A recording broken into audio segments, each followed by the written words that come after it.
हालिया दिनों में हमारे मुल्क में ट्रेन में एक वर्दीपोश दहशतगर्द ने अपने सीनियर मीना साहब का कत्ल करने के बाद ट्रेन के कंपार्टमेंट में जाकर नाम पूछकर, चेहरे पर दाढ़ी देखकर, कपड़े देखकर उनको कत्ल कर दिया।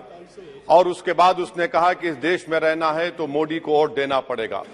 मैं हुकूमत से जानना चाहूंगा कि क्या ये अक्सरियती तबके की एक्सट्रीमिज्म और रेडिकलाइजेशन की बेहतरीन मिसाल नहीं है, और अगर है तो फिर हुकूमत इस पर क्या करेगी। सर, हमारे आइन में, संविधान में लिबर्टी ऑफ कॉन्शियस को लिखा गया, तमहीद में, यानी जमीर की आजादी का जिक्र किया गया है। मैं हुकूमत से और खास तौर से वजीर आजम से जानना चाहता हूं कि कहां गया इस हुकूमत का जमीर, कॉन्शियस जिसको अंग्रेजी में कहते हैं, जब नूह में 750 इमारतों को बगैर ड्यू प्रोसेस फॉलो किए उनके इमारतों को मुनज़्ज़म कर दिया गया, और इसलिए कि वो मुसलमान थे, पूरे के पूरे इलीगल थे। इसीलिए पंजाब की हाईकोर्ट और हरियाणा की हाईकोर्ट ने कहा कि ये एथनिक क्लेंसिंग है। इसकी एक बेहतरीन मिसाल है उस हुकूमत की। तीसरी है कि इस मुल्क में एक नफरत का माहौल, बल्कि एक आतिश को पैदा कर दिया गया, मुसलमानों के खिलाफ नफरत का माहौल।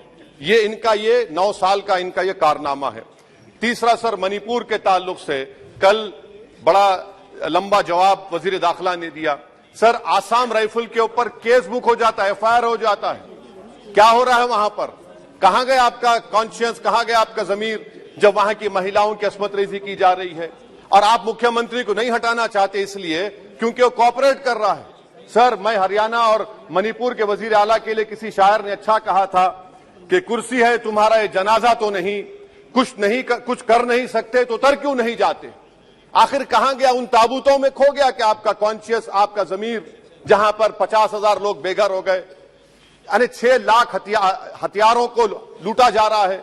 आखिर कौन सा आप इंचार्ज वहां पर हैं? सर, 14 पॉइंट हिजाब को एक मसला बना दिया गया और मुस्लिम बच्चों को तालीम से महरूम कर दिया गया। क्या ये आपका लिबर्टी ऑफ कॉन्शियस है? कहां गया आपका जमीर? सर, अभी आपने फाइनेंस मिनिस्टर साहबा ने कहा, यहां पर DMK के मोहतरमा कनीमोजी ने महाभारत के द्रौपदी का जिक्र किया। मैं ये पूछना चाहता हूं, बिल्किस बानो इस देश की बेटी है या नहीं?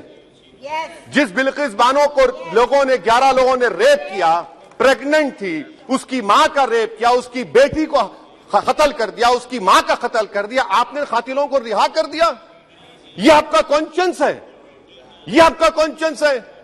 आप तो मेजोरिटेरियन पॉलिटिक्स को फरोग दे रहे हैं। सर, आज चाइना के ऊपर कोई नहीं बोलते हैं। प्रधानमंत्री मोदी ने उस वक्त 2013 में जब प्रधानमंत्री नहीं थे कहा था कि समस्या बॉर्डर पर नहीं, दिल्ली में है। अगर हम अपनी जमीन पर हैं तो डिसएंगेजमेंट क्यों कर रहे हैं? क्या आज चीन हमारी जमीन पर नहीं बैठा है? क्या आज चीन से आप बातचीत कर रहे हैं? आप डिसएंगेजमेंट कर दिए। बताइए डी एस्केलेशन, डी इंडक्शन कब होगा? मैं आपके जरिए से हुकूमत को बता रहा हूं कि अगर प्रधानमंत्री ने अहमदाबाद में शी जिनपिंग को बुलाकर झूला झुलाया था, क्या हुआ? क्या नतीजा निकला उसका? चेन्नई दिखाया, क्या नतीजा निकला? सर, इसलिए चीन पर बोलिए, चीन को उखाड़ कर फेंकिए। सर, और एक पॉइंट जिस पर मैं मुखालिफ ताईद में खड़ा हूं, हाई इन्फ्लेशन है इस मुल्क में, हाई अनएम्प्लॉयमेंट है, स्टैग्नेटिंग कंजम्पशन है। इसकी वजह से महिलाओं में हाई एनीमिया लीड कर रहा है। ये हुकूमत इसकी जिम्मेदार है। सर, कुलभूषण जाधव कहां है? पाकिस्तान में बैठा है, आप क्यों नहीं लेके आते? आप विश्वगुरु कहते हैं, कुलभूषण जाधव को भूल गए आप। कतर में 8 नेवी ऑफिसर 1 साल से जेल में हैं, आप नहीं ला सके उनको।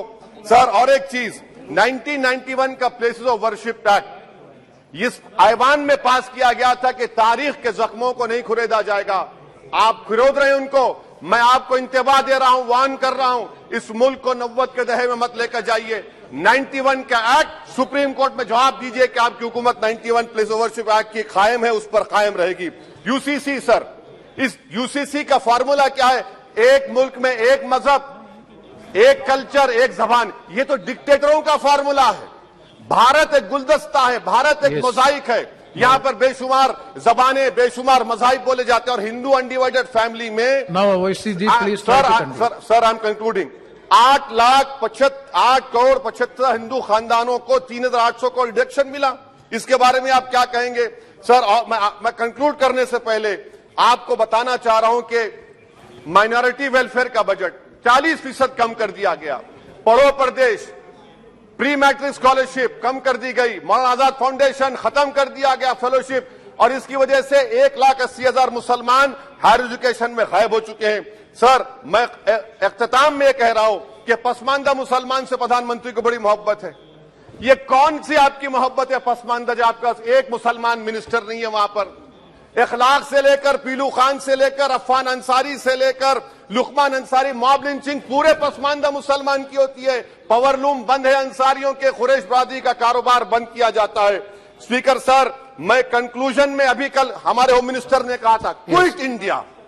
अगर इनको मालूम हो जाए कि क्विट इंडिया का नारा एक मुसलमान ने दिया था तो वो भी नहीं बोलेंगे, वो नहीं मालूम था उनको। उसका मैं कंक्लूड कर रहा हूं, उसका नाम यूसुफ मेहर अली था सर।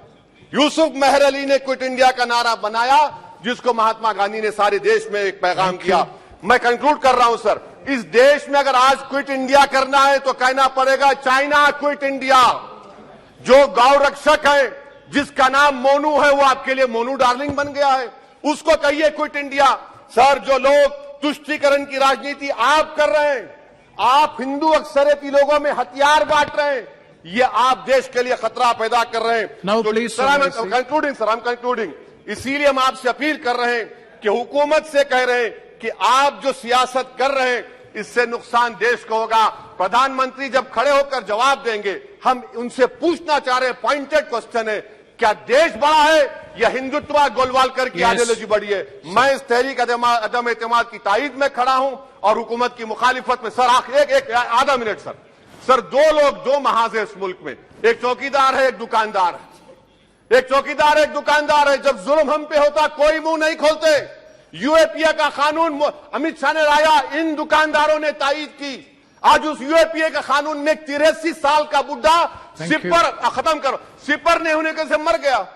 आखिर कब तक दुकानदार और चौकीदार हमारी लाशों पर सियासत? सर, हम कंक्लूडिंग, कब तक सियासत करेंगे? अगर आप जुल्म के खिलाफ आवाज नहीं उठाएंगे तो आपकी दुकानदारी नहीं चलेगी, चौकीदार को बदलेंगे, तीसरा महाज करेगा। शुक्रिया सर।